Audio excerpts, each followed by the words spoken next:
betul. Nyanyi kalau kita lihat di panggung kemarin sih kayaknya Saskia kalau nyanyi masih ya kayak biasa Saskia Gotik. Tapi sesungguhnya kejadian ini nih apa efeknya untuk Saskia Gotik secara mental? Jadi efeknya secara psikologis ya tetap terganggu ya. Tapi sebagai penyanyi profesional dia tetap ketika dia perform ke depan publik dia harus menjaga keprofesionalannya itu. Oke. Sempat nangis nggak sih? Ya kalau nangis saya tiap hari. Kalau ketika ini kadang-kadang ya berkaca-kaca. Tapi saya selalu memberikan motivasi bahwa persoalan itu tidak ada yang tidak bisa diselesaikan. Jadi artinya sesulit apapun persoalan jangan coba-coba dihindari. Harus dihadapi secara gentleman. Harus mempertanggungjawabkan. Saskia juga konsisten bahwa dia akan menghadapi ini sesuai dengan mekanisme hukum yang Jadi ada. semua akan dihadapi. Yang pertama mungkin satu-satu adalah ketemu. Nanti ada lanjutan ketemu dengan LSM. Ya, ini habis dari acara ini kami akan menemui salah satu pelapor juga yang tujuan saya adalah untuk meminta maaf selaku Naga Suara dan kuasa hukum Saskia Gotik. Saskia Gotik, oke.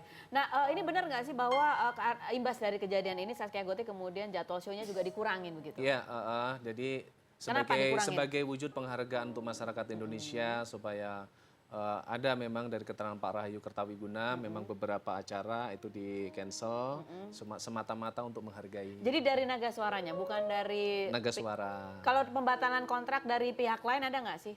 Sementara ini belum ada laporan ke saya dari Pak Rahayu juga belum menyampaikan hal apa. Hanya menyampaikan ada pengurangan jadwal on air-nya. On air-nya? Iya, kalau off air-nya kan masih jalan aja. Oh, off air masih jalan. Iya. On air saja yang dikurangi dan itu kebijakan dari pihak Naga Suara. Ya, untuk menghargai masyarakat Indonesia supaya Saskia lebih fokus untuk menyelesaikan permasalahan ini dengan pendampingan dari kuasa hukum Naga Suara. Jadi ini strateginya adalah apa ya istilahnya pendekatan moralitas dulu kepada masyarakat gitu ya, terutama yang melaporkan secara langsung ke Polda. Nah, kalau untuk kasus hukumnya sendiri ini kan polisi mengatakan bahwa ini kan deliknya apa sih? Ini hasil temuan dari penyidik begitu. Ya. Ini bagaimana kalau dari sudut pandang mengenai undang-undang yang dikenakan ya, kepada Saskia? Jadi dari awal itu kan LSM KPK ini melaporkan mengenai undang-undang pasal 57, pasal 68 Undang-Undang 24 tahun 2009 tentang bendera, bahasa dan lambang negara ya.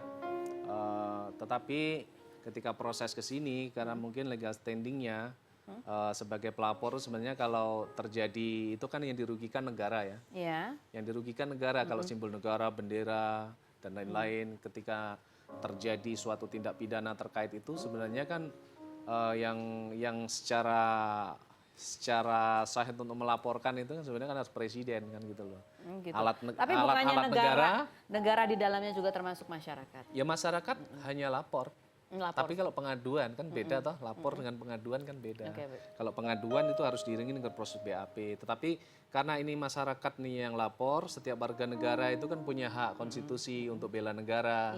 Artinya ketika ada simbol-simbol negara, misalnya negara Indonesia itu merasa terganggu, ada simbol negara yang merasa direndahkan. Memang boleh melapor. Ya boleh saja. Nah ini masalah hukumnya kemudian, ini kan hasil temuan penyidik, berarti proses walaupun sudah ada perdamaian dari LSM KPK gitu ya, tapi tetap proses ini tetap berjalan di polisi. Kalau dari sisi itu, apa yang dilihat dari kuasa hukum? Ya kami tetap akan menghormati proses penyelidikan yang selama ini sudah dilakukan oleh Cybercrime Polda Metro Jaya. Namun pada proses pembelaan hukum tentunya kan saya punya catatan-catatan khusus yang tentu nanti ketika ini proses akan berlanjut itu akan saya sampaikan di muka persidangan. Oh, di muka persidangan. Jadi nggak akan disampaikan di sini ya? Ya tidak, karena ini bagian dari privasi saya untuk membela klien saya. Strateginya ya gitu strategi politik hukum namanya. Oh, politik hukumnya seperti itu. Nah, kemudian boleh nggak sih Bang kita mau ngobrol sama Saskia? Saskia lagi apa sekarang? Tadi setelah dari Polda Metro Jaya, dia langsung kembali ke rumah. Oh, kembali ke rumah? Boleh nggak ditelepon dari handphonenya Bang Edi? Oh, nggak tahu. Apakah dia bersedia atau tidak. Oh gitu. Coba Bang Edi ada yang telepon, tanya mau nggak? Ya, kalau nggak abis itu saya ngomong. Kalau nggak mau ya udah.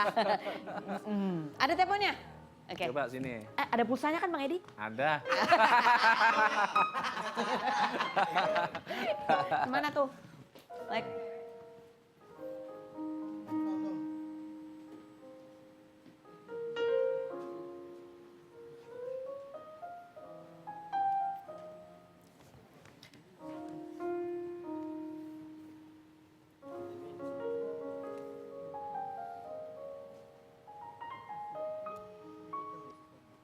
Saya ngomong atau? Iya, Bang Edi dulu aja yang ngomong. Iya, Pak Edi. Halo Neng. Iya, halo. Iya, saya diundang di acara Rumpi yang sekarang live.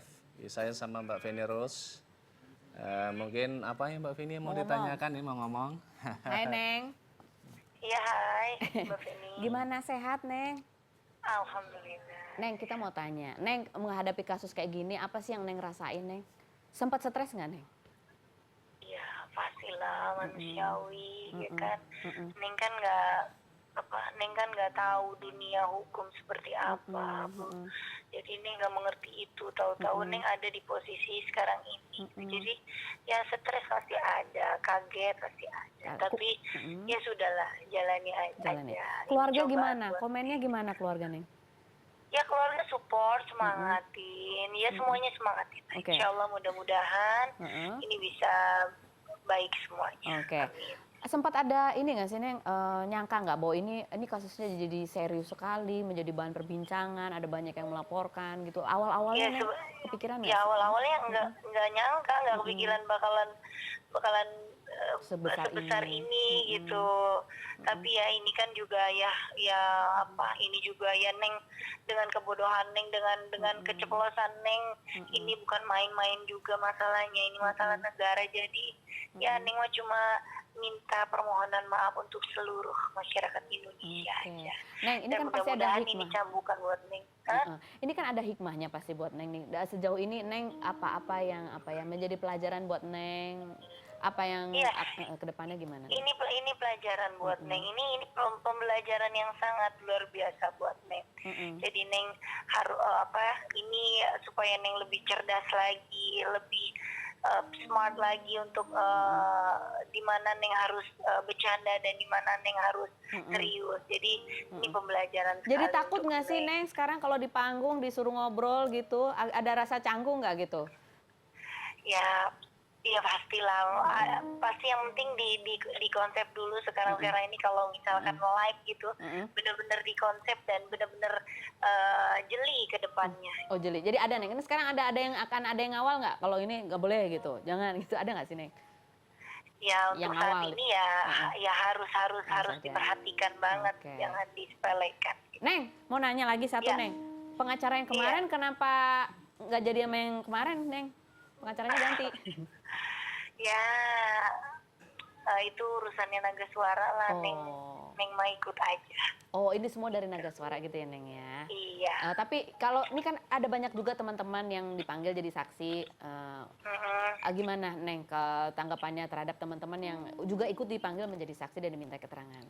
Ya, mohon maaf ya Neng, bilang sama teman-teman mohon maaf dengan adanya ini, masalah ini kalian jadi ikut-ikutan, mohon maaf Neng bilang sama dia. Dan terima kasih udah support Neng, udah dukung Neng, udah kasih semangat dan doa untuk Neng. Jadi Neng ini sebenarnya kalau dilihat kejadian yang kemarin itu Neng, sebetulnya faktor apa sih yang membuat itu terjadi, kalau menurut Neng itu apa gitu? Ya mungkin ya kelalaian Neng lah yang salah ngomong gitu, lupa dengan hal ini bahaya gitu. Jadi terbawa suasana, jadi ya gitulah. Kak Feni kan kalau Kak Feni tahu sendiri kalau ya kan kalau di entertain itu pasti kalau udah di stage itu udah lupa, makanya ini pelajaran untuk Neng dan untuk semuanya. Betul. Ya. Oke, Neng terima kasih banyak atas waktunya ya. Ya, tetap semangat, semoga selalu sehat ya. Neng, terima kasih. Terima kasih. Oke, terima kasih Neng. Iya, oke, baik. Jadi nanti hari Rabu ya, Neng akan dipanggil. Diperiksa sebagai saksi. Diperiksa. Nanti kita akan dengar lagi update-nya seperti apa ya. Tapi memang ada jadwal syuting on air-nya memang agak dikurangi untuk menghormati masyarakat Indonesia, dan Neng sudah belajar lagi masalah wawasan kebangsaan begitu, dan rencananya akan mengejar kejar paket C. Ya kalau mengenai paket C udah lama saya dengar, tapi yang jelas dia ingin kan pendidikan kan tadi harus masuk kelas. Pendidikan bisa melalui baca, melalui internet, melalui buku, mendengarkan orang. Saya juga profesinya sebagai dosen, saya juga mendidik Neng nih. Mas ini dosen juga? Iya, kebetulan saya di Fakultas Hukum Universitas Muhammadiyah Metro. Gitu. Oke, Di baiklah. Fakultas Hukum, dosen yang... Jadi kenapa kemarin pengacaranya kemarin diganti, Bang?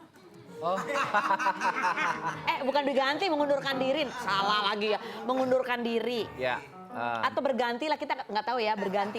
Jadi itu kalau di Naga Suara itu kan secara khusus kami memang menangani seluruh artis Naga Jadi Suara. Bang Edi. Iya, jadi dari CEO Naga Suara itu sudah memberikan kuasa khusus kepada saya untuk menangani baik kasus pidana maupun perdata seluruh artis yang terikat dengan kontrak dengan Naga Suara.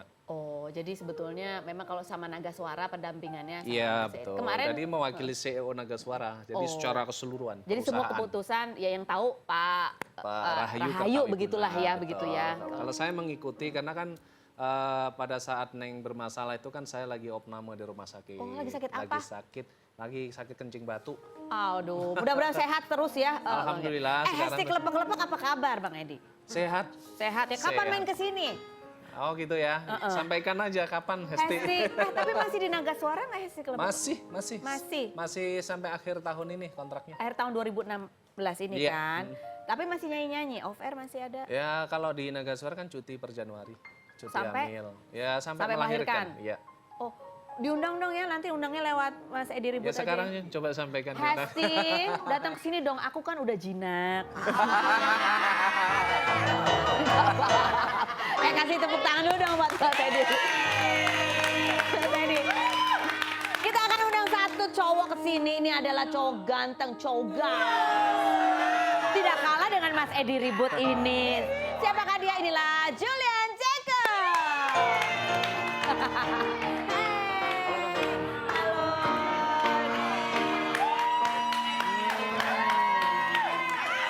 Betulkah Julian Jacob sedang dekat dengan siapa? Selain berikut ini. Jangan kemana-mana, tetap di Rupi. No secret. Nah.